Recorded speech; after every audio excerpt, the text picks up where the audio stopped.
Esto no se acaba hasta que se acaba y el problema es que en teoría debe de acabarse el 23 de agosto.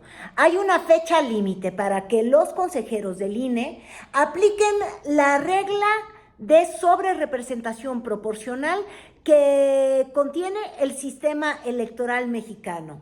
Es decir, la repartición de 200 curules de representación proporcional que se otorgarán a los partidos o a las coaliciones. Y como esto no se acaba hasta que se acaba, desde ayer el debate se puso color de hormiga o color de un comunicado. Se trata básicamente de este llamado a los consejeros del INE y a los magistrados del Tribunal Electoral, es decir, paso 1 y luego paso 2, para que normen sus decisiones sobre la base de una interpretación, y ojo, subrayamos, interpretar la Constitución y garantizar la pluralidad del Congreso. Y aquí, pluralidad la entienden como una contraposición o un equilibrio de fuerzas que creen debe sostenerse en el Congreso. Y a partir de ello se ha desatado la guerra en la mañanera, pero también la guerra partidista. Y nos vamos a ir por partes porque hoy en la mañana todo se puso peor. Y lo que no sabemos es si se pone peor para que se ponga mejor o se pone peor para que guardes el que pueda debajo de cualquier piedra. Vamos por partes. A mí me gustaría que se informen los más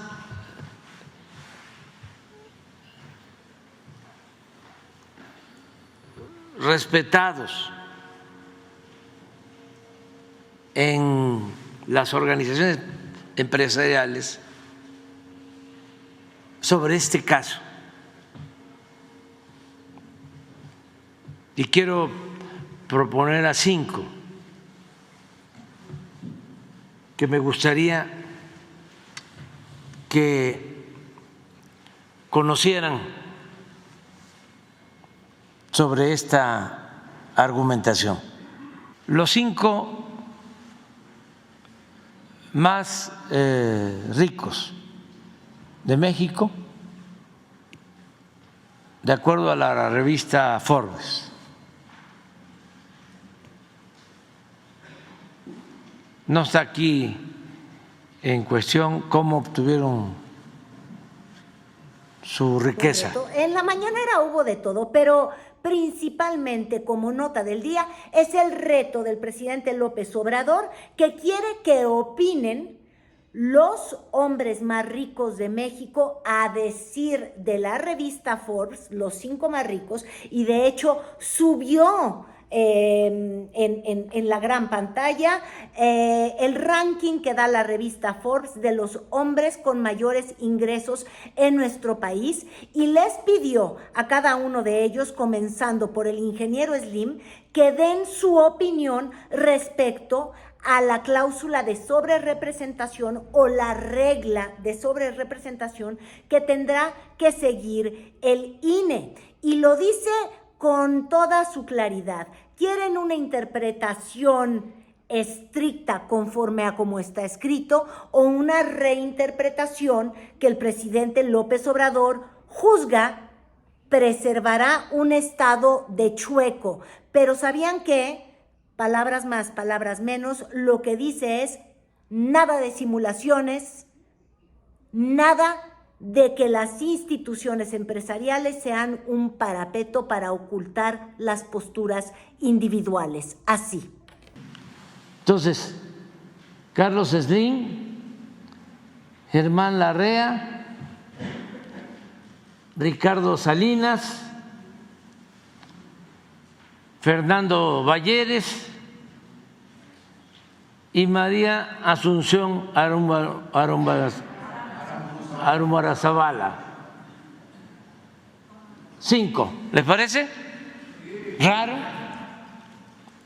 que el que tiene más dinero en México, Carlos Slim, esté a favor de que se viole la Constitución.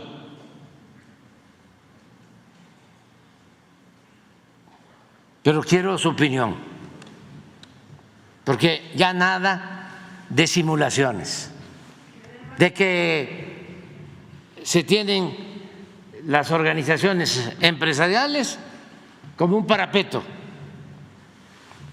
y nada más es la formalidad.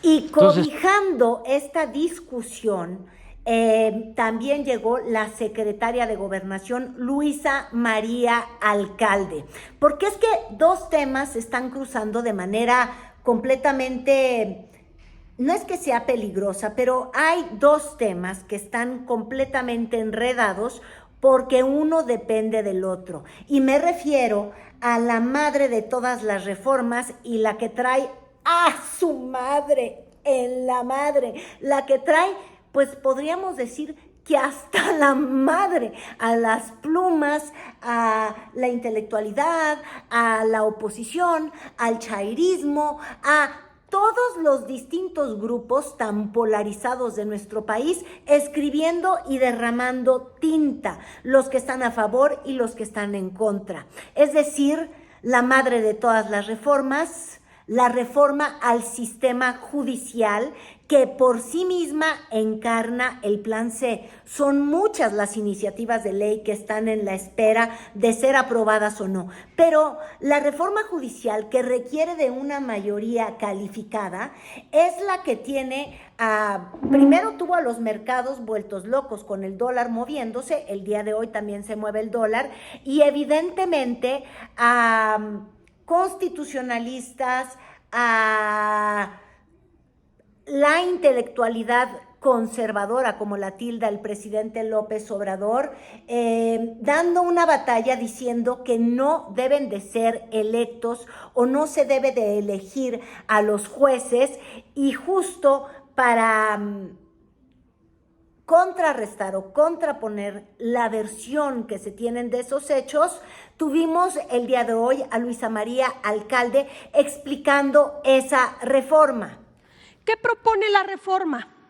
Primer elemento, que todos los cargos se elijan por el voto personal libre, directo y secreto de toda la ciudadanía, de todas y todos nosotros. Que las convocatorias para poder participar y poder ser electo sean abiertas a toda la ciudadanía, a todos aquellos que cumplan con los requisitos que establece la Constitución, que es tener licenciatura en Derecho, con un promedio mínimo de 8 y 9 en la materia para el cual voy a aplicar, es decir, se va a aplicar para ser juez penal en las materias de penal, cartas de recomendación de la ciudadanía y ensayos que puedan respaldar esta candidatura, que puedan decirnos por qué quieren ser juzgadores en nuestro país. Comités de... Pero les decía yo que hay un cruce de dos realidades. Una parte, esta reforma, que es lo último que quiere entregar López Obrador. Incluso dice que no se podría ir con la conciencia en paz si no lo hiciera. Y para hacerlo, ahí está el meollo de todo el desmadrote, sin ser una grosera. El meollo es, pues sí, que para aprobarla se requieren una mayoría calificada, y para ello se requiere una repartición literal, como viene la cláusula, que además, sí, eso es real, no se puede negar, se aprobó por el Consejo del INE en diciembre pasado, de cómo se llevaría a cabo esa repartición. Y esa ya trae incluido casi, y por eso lo vuelve a mostrar Luisa María Alcalde, pues una mayoría de Morena, PT y Partido Verde. Esa alianza que estaría a favor de la reforma judicial.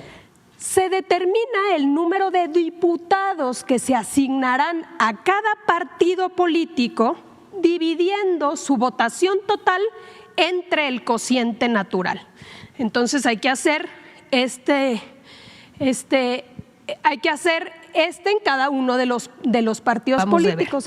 Y aquí están las dos reglas básicas de la Constitución para que nadie esté sobrerepresentado. Iniciamos con el caso de Morena. Fíjense bien, Morena obtuvo o ganó por mayoría 161 distritos, o sea, 161 diputados.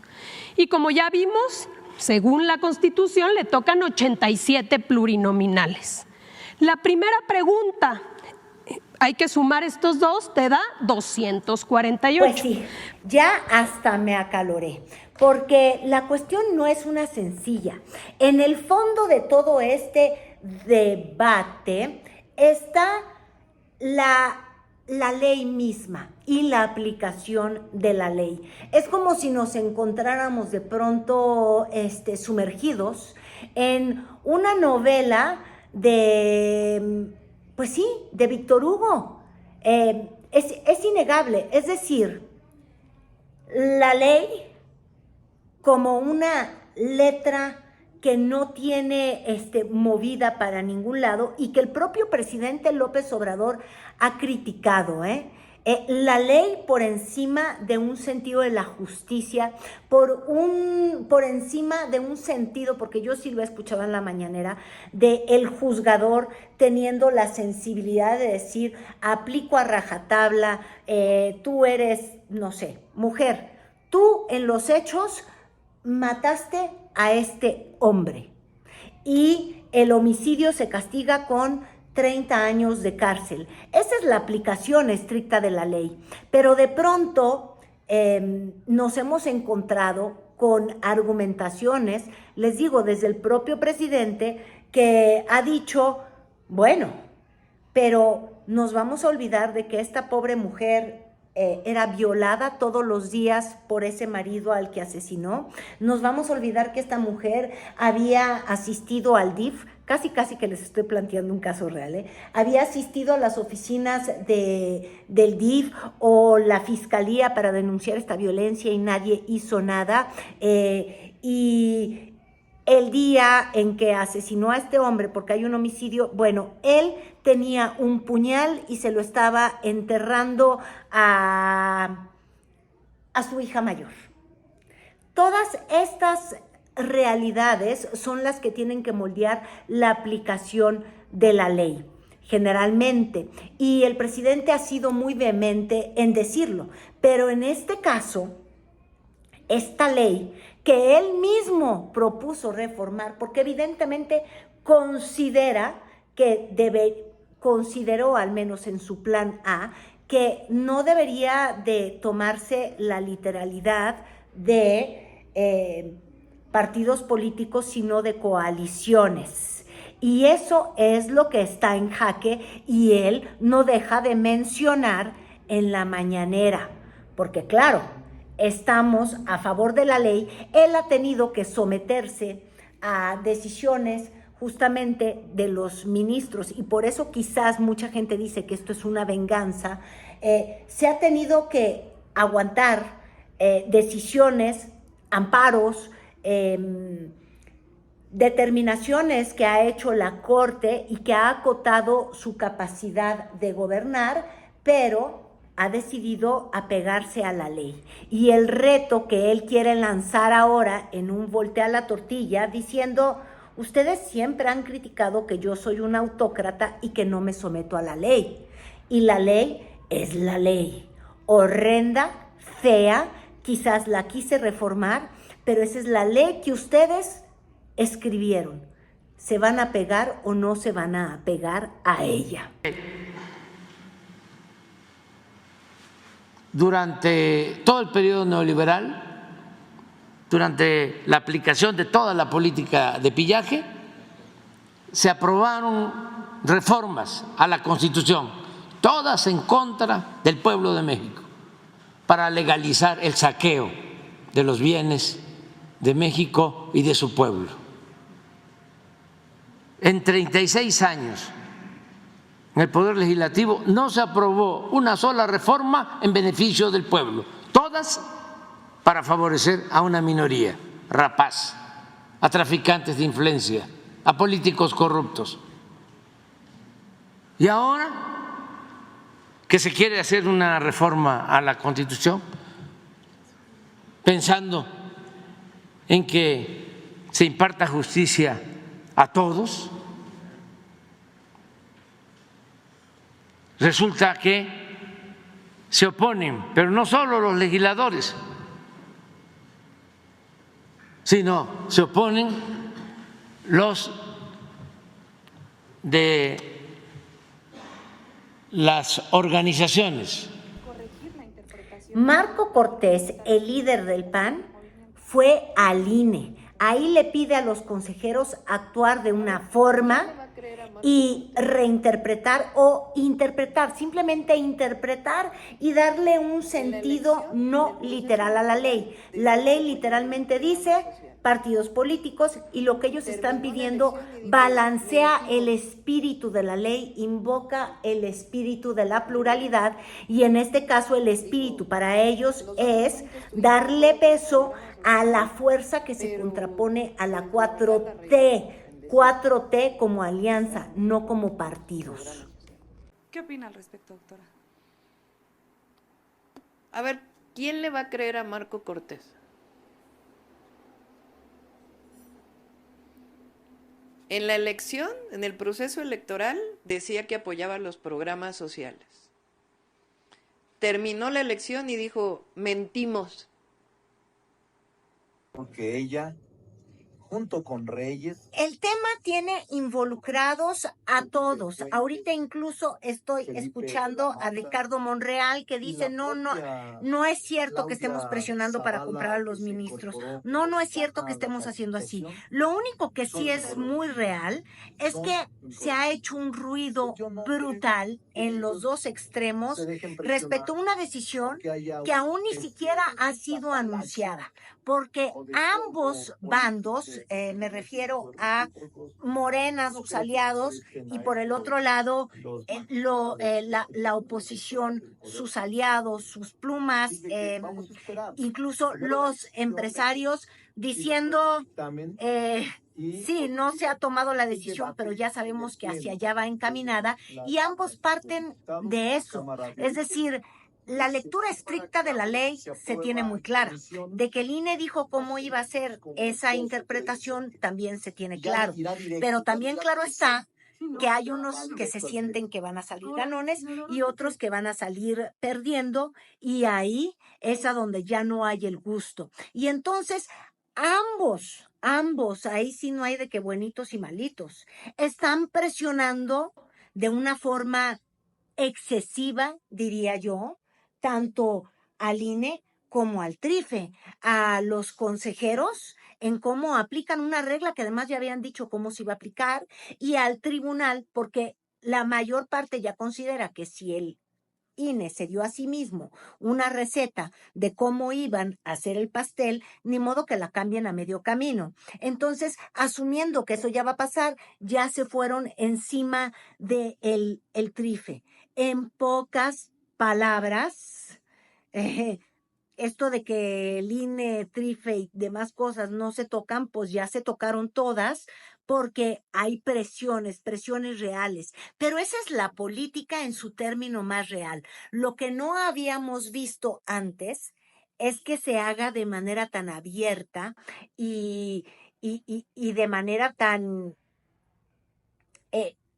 sin intermediarios. Generalmente política es mediar, es negociar y luego decir así el resultado. Es hacer la salchicha sin mostrar el proceso. Pero ahora lo que estamos viendo es que el presidente López Obrador, en vez de hacer lo que podría hacer, ¿ustedes no creen que podría tomar el teléfono, llamarle a Slim y decirle, oye, tú fuiste parte de esto? Usa tu poderío, por favor, para, ¿cómo se llama?, incidir en lo que decide el Consejo Coordinador Empresarial. Pero no quiere agarrar el teléfono, quiere orillar al ingeniero que ha optado por guardar su silencio, por ejemplo, para que se decante por una postura o por otra, porque en el universo de López Obrador y en su forma de hacer política, y siempre lo ha dicho, no hay grises, ¿estás o no estás? Y en estás conmigo o estás en contra de mí, quiere además obligar al poder económico, al poder que él más ha criticado, a tomar postura. Carlos Slim, quiero su opinión, no al presidente, al pueblo de México. Y no hace falta consultar abogados. Él es muy inteligente y tiene juicio práctico, sentido común, que es el menos común a veces de los sentidos. Que nos diga qué opina. Si está bien que las organizaciones a las que él pertenece estén solicitando que se viole la Constitución. Si eso es éticamente correcto. Si ese es el México que queremos para nuestros hijos, nuestros nietos. Por eso vemos publicaciones incluso de Ricardo Salinas Pliego, que es mi jefe, es decir, yo aquí nada más voy a aludir a lo que estoy leyendo porque ya me cansé de que la gente quiera ponerme a mí en un predicamento en contra del lugar donde yo trabajo y he trabajado tan feliz durante tantos años. Pero bueno, eso dicho aparte, seguimos con los hechos, porque yo lo único que tengo que hacer es relatar las cosas. ¿Y qué es lo que dice él? Con todo respeto, usted dice que nosotros empresarios en toda libertad, pues no, porque claro, el trato nunca ha sido de fluye por acá y eso. El presidente dice mi pecho no es bodega y cuando su bodega se desborda para decir el estado de Chueco, porque ya lo está diciendo, quieren estar conmigo o en el estado de Chueco. Yo respeto su libertad, pero su libertad es querer destruir al pueblo de México. Entonces, fíjense, antes la política podía llevarse negociaciones durísimas entre sectores, entre las cúpulas, justamente llegaban a un acuerdo y luego socializaban. Ahora esto es duro en la cabeza.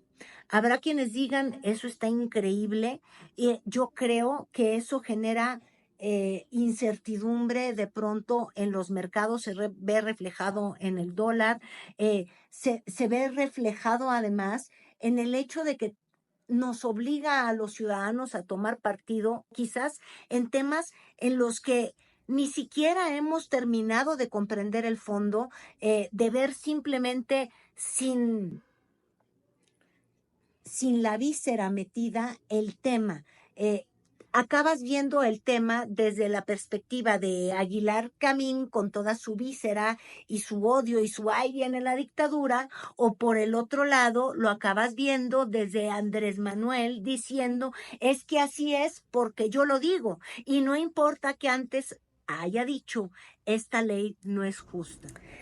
La decisión está en el aire, pero las posturas frente a esa decisión están claras como el agua, polarizados. El resultado, la decisión que tome el INE va a dejar a uno de los dos bandos completamente desencajado, no desorientado, porque ya saben que sigue el tribunal. Irá a dar al tribunal y también veremos otra vez las presiones gestándose. Porque claro, a todos nos gusta la ley, mientras no sea la ley de Herodes. O te chingas o te jodes. Porque básicamente esto es lo que está pasando. La ley, cuando se aplica, inga o jode. Y la ley, cuando no se aplica, inga y jode. No hay forma de que tengamos el mejor resultado. Y esto nos llevaría o nos tiene que llevar al punto. ¿Por qué nos damos leyes tan insuficientes? Y yo simplemente respondo, porque son las leyes que nos dan justamente esos políticos que solamente jalan agua para su molino y que solo se escandalizan o que solo se emocionan cuando van a salir beneficiados por esa ley que ellos tendrían que cambiar, reformar o ajustar.